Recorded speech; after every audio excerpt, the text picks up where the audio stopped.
Hello and welcome to another episode of Expert Matters. Today's hiring landscape is evolving rapidly, and especially in specialized industries like IT, engineering, and FMCG. To navigate these challenges, recruiters need technical expertise and a strong understanding of talent strategy. Our guest today is someone who excels at this intersection. With a background in mechanical engineering and a strong foothold in HR strategy, he has mastered the art of bridging technical hiring gaps.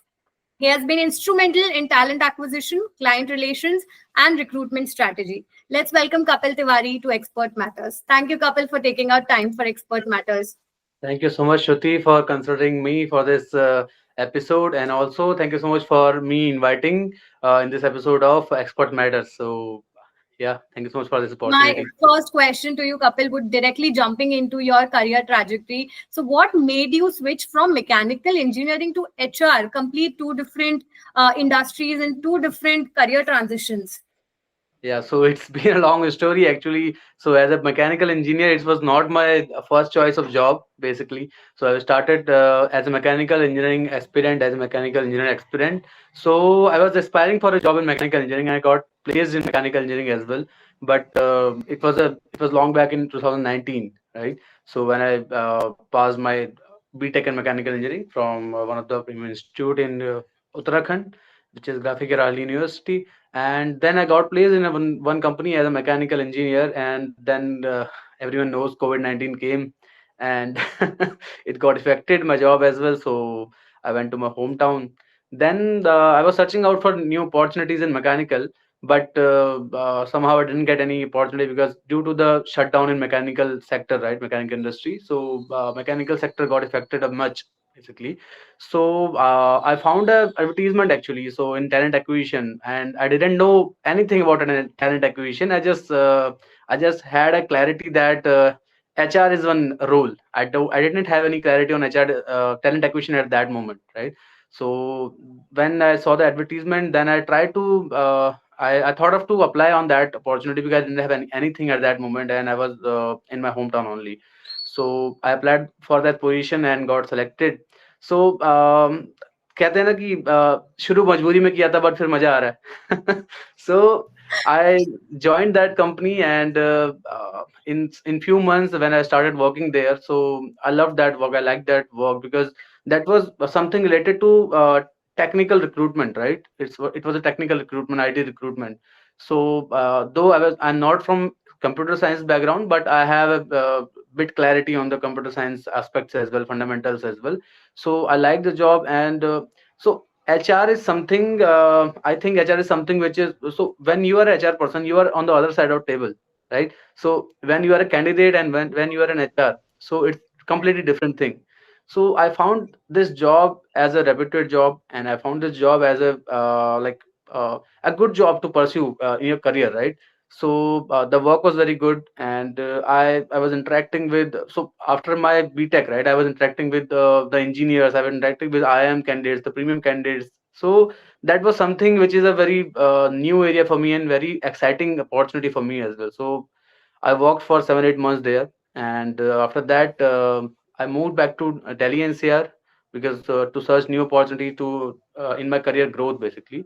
And then I switched to another company when in which where I'm currently working, and for last 3.5 years.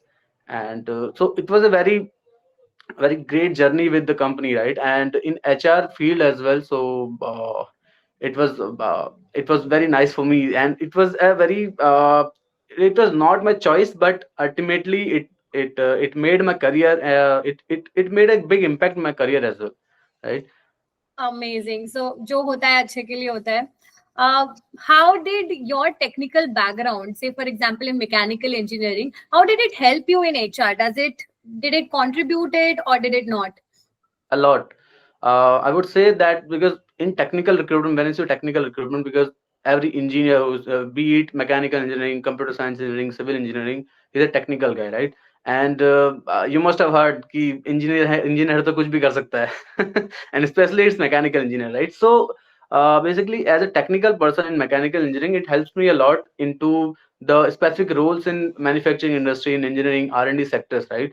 So when you talk about mechanical engineering, civil engineering, or engineering role for a matter, so it helps a lot to understand the fundamentals, to understand the basics of the role, because it's very important in HR, in especially in talent acquisition, to understand the roles, to understand the needs of business, and to understand the need of a candidate as well, right? So it helps a lot. A technical Correct. person should be in technical recruitment. So you have worked across multiple industries now: IT, FMCG, pharmaceutical, engineering. What are the key differences you have found as a talent acquisition professional in the industry in hiring strategies for these sectors? Yeah. So I'll tell you, because see, recruitment is one thing which is same for all sector, but there is a difference in dynamics of each industry, right? If you say about mechanical, if you say about manufacturing setup, right, it's completely different. If you talk about IT, it's completely different. The pace is very different. So in IT sector, the pace, you can expect the fast moving roles, right? If I talk about HR perspective, the roles are very fast moving, and the closures are a bit easy comparatively to mechanical or manufacturing domain, right? In manufacturing setup, in engineering R&D roles, especially in plant hiring, it's a different scenario. It's a different game. Basically, the pace is different, and the adjustment is different. The hiring strategy is different. So, to cope up with every industry, each industry, right? It's a different game in each industry. So the recruitment process is same, but the strategy is different, and the domain and the pace is also different. Understood. So each and every industry, the process is going to be same, but you have to come up with a new challenge or a problem solving mentality with each and every sector. Yes, first of all, you have to understand the industry and the pace of industry and what is their need, right? So, because in manufacturing, in plant setup, and in R&D setups, so the kind of roles are also different. It's into a niche segment, right? Because in IT and in software industry, it's very easy to find a replacement, right? And when you talk about manufacturing industry, when you talk about any science related roles, right, scientist related roles, or you talk about research related roles, so it's different ballgame. It's different to find a replacement also, and there are different strategies to hire a candidate for any specific role. Correct. So you're saying that sector wise the technique changes, but along with the requisition for a specific industry, for a specific client, the strategy is also changes. Yes. Understood. Great. I just had a query because all we are hearing nowadays is AI in trend, Chat GPT, Gemini, everything is in progress. So, do you think AI is going to replace the human recruiters or the human interference of talent acquisition? Not completely, I would say, because it can minimize the efforts of human in recruitment or hiring strategy or hiring process, right? But it cannot completely shadow out the recruitment process or human resource effort, basically, right? So, see what AI can do. AI can minimize your efforts. AI can automate your efforts.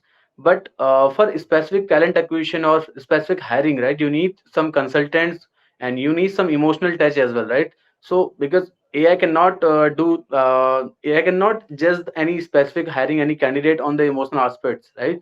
So when you say there are multiple strategies, so it takes a lot of time to create strategies to hire a talent, right? So AI cannot do everything. AI can just minimize your efforts and automate the efforts, not completely overshadow the hiring process. That But I think that is going uh, to solve all the problems for a lot of talent acquisition professionals. so to sustain in the HR industry, you need to brush up your skills. You need to brush up your skills, and you need to work on your personal development and skill development as well. So it's very important to be sustainable in this industry. Otherwise, yeah, there is AI, there is ChatGPT who can replace a job, but not completely. Hmm. So, as we are talking more about talent acquisition as a strategy, many companies and many recruiters, per se, struggle a lot with candidate dropouts after the offer stage. What strategies do you use to ensure a smooth hiring process and a successful onboarding after the offers? So I would say, for any job, right? For any job, for any hiring process, it's important first of all to understand the business need, right? And as a recruiter's perspective, it's not about finding a good relevant candidate in terms of keywords, in terms of skill set, right? It's also about the cultural fitment, about the HR fitment, right? HR factors as well. So when you talk to any candidate, right, so just sensitize their motive for change basically, right? And what the business requires and what the candidate is looking for. So because as a HR person, we are the bridge between the candidate and the business, right? The need and the requirement.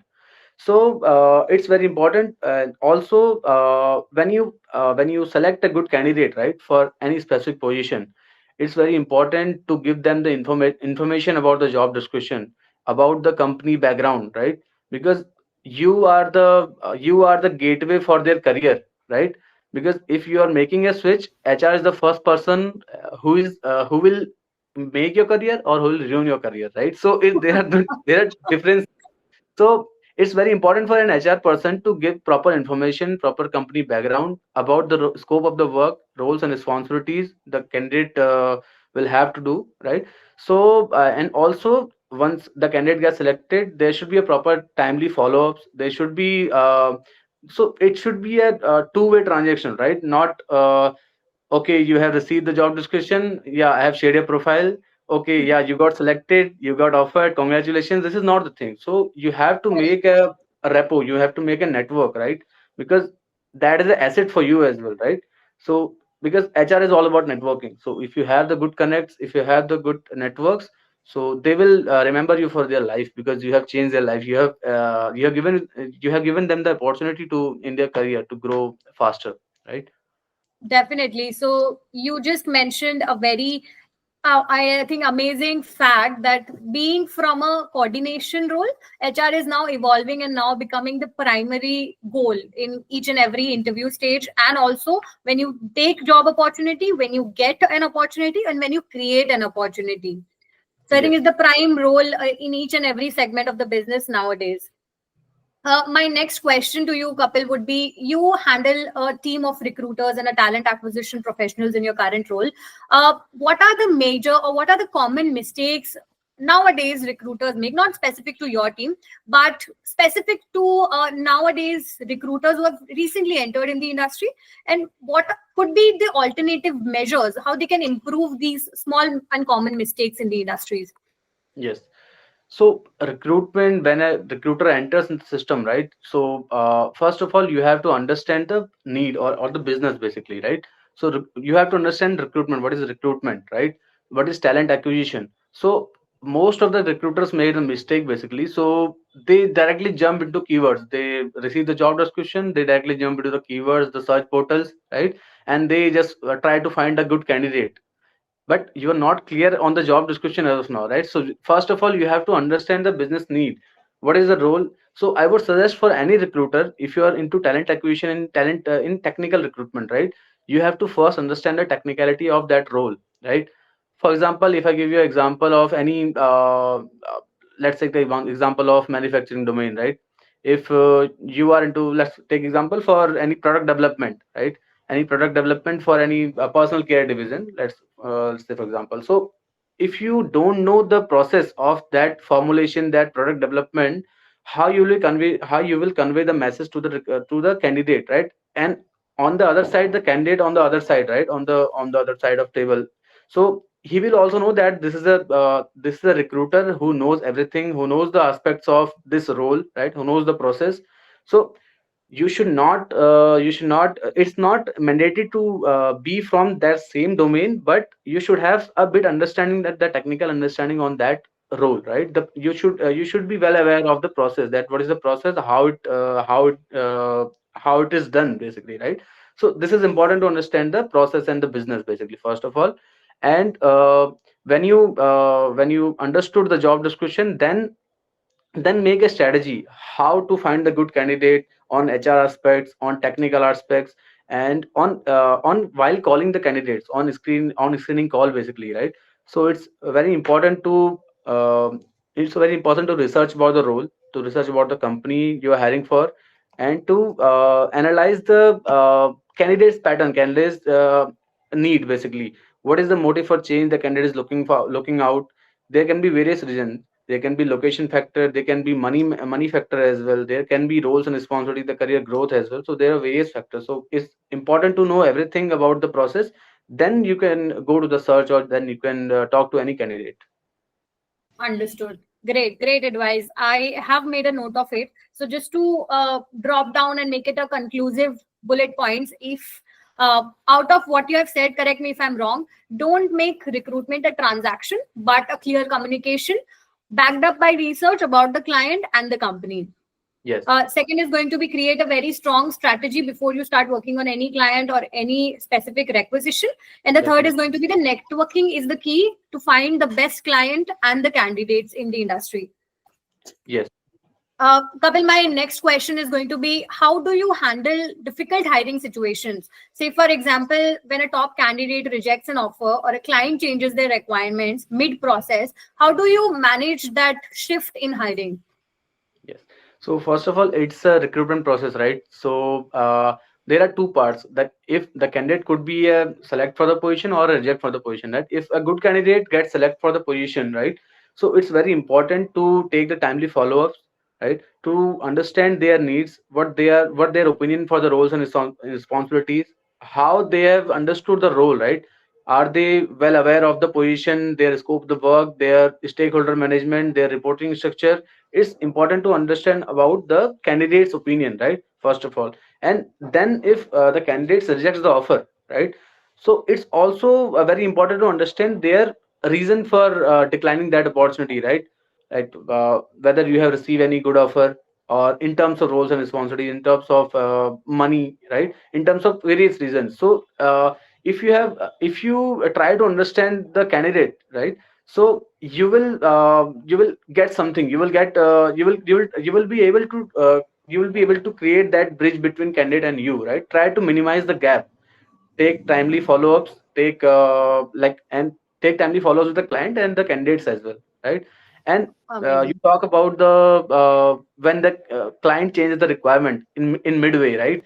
So it's a very tragic situation actually. So for that we must have a backup plan as well, right? In while So first of all, we will just ask the hiring manager in the initial call that what is the requirement, what is the scope of the work for this role, how you will plan this hiring, right?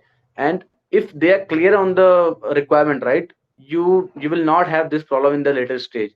If they have the confusion about the role, about the scope of the work, about the reporting structure, about the merger acquisition, it can be anything, right? So then it creates a problem, right? First of all, it's important to understand from hiring manager what are their requirements, what are their needs, right? And then if the requirements get changed, so ultimately it's a process, you have to start again, and you should have a backup plan.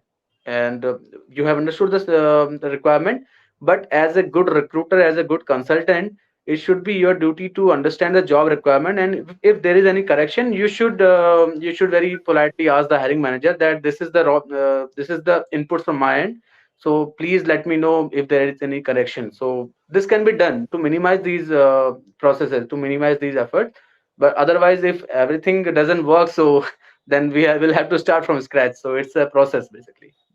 Great advice, Kapil. I am dying to ask you what keeps you so motivated at your work, because you seem to be very happy when you're sharing all these insights about your work, about the process, about each and every mistakes, and also you're coming up with alternatives to solve these problems. What keeps you motivated at work, and how are you so inspired by the entire industry of human resources and talent acquisition? Yeah. So as I told you, when I started this job, like I like to work in this domain, right? I thought that it could be a career that can create an impact in my overall journey, right? Because as a HR person, it's a I feel that it's a very reputed job, right? Because you are on the other side of table, and you get a lot of respect as well, right? And also it's HR industry is something where you can be well aware of new news, right? And you can be well aware of new changes going in the which are going in the market, right? Every market insight, new insights. And also it can be a well paid job as well, right? Because also when you interact with different kind of candidates, right?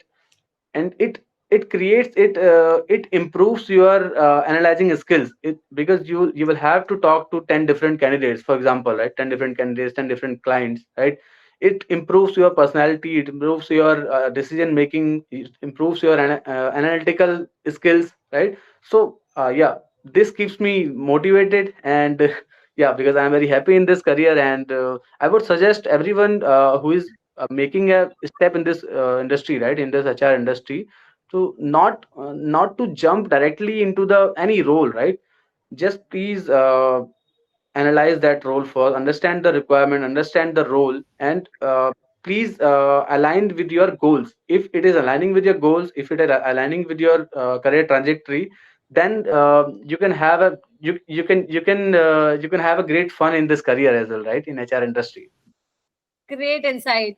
Not quantitative, but a qualitative approach to recruitment. I think that is the only motto and the overall motto of this particular podcast. My last question to you, Kapil, would be: a lot of young graduates and a lot of professionals are looking to enter recruitment and talent acquisition.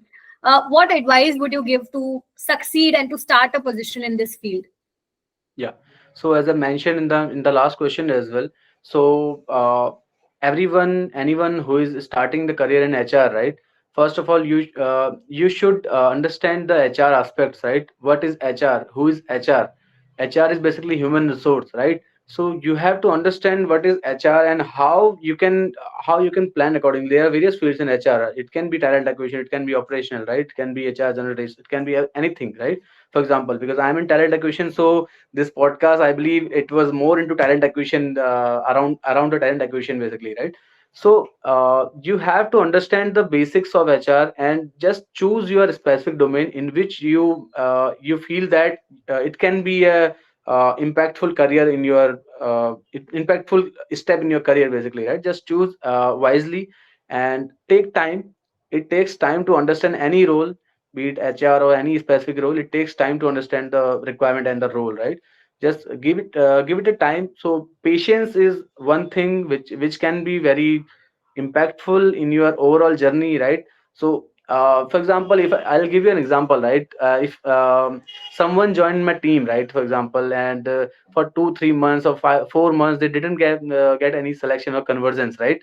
So but I every time I tell them that please give it a time, right?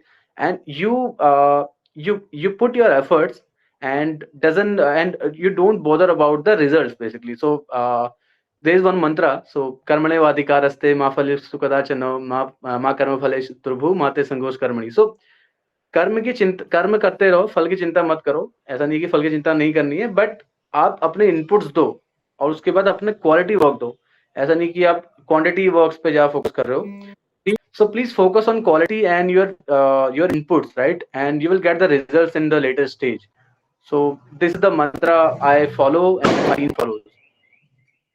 I think you are one of the rarest managers, one of the rarest group of manager that suggest their team to not focus on output but for input. So I think that's a win-win position for your team members, and of course, you're very inspiring.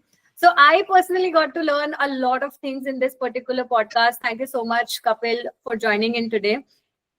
Great discussion, great insights, and I'm sure that a lot of people who are hearing this episode is going to learn a lot of invaluable lessons and a lot of invaluable strategies. I'm sure a lot of people would be connecting to you over LinkedIn post this discussion, because they would be very curious to understand your experience and the motivation and the perspective you bring to the talent acquisition process. Thank you so much, Kapil, for Thank you very so much, insightful Pratik, session. for considering me and for inviting me in this podcast. And I wish you all the best. And yeah, best wishes to you. Thank Thank you. you so much. Thanks for sharing your knowledge with us today.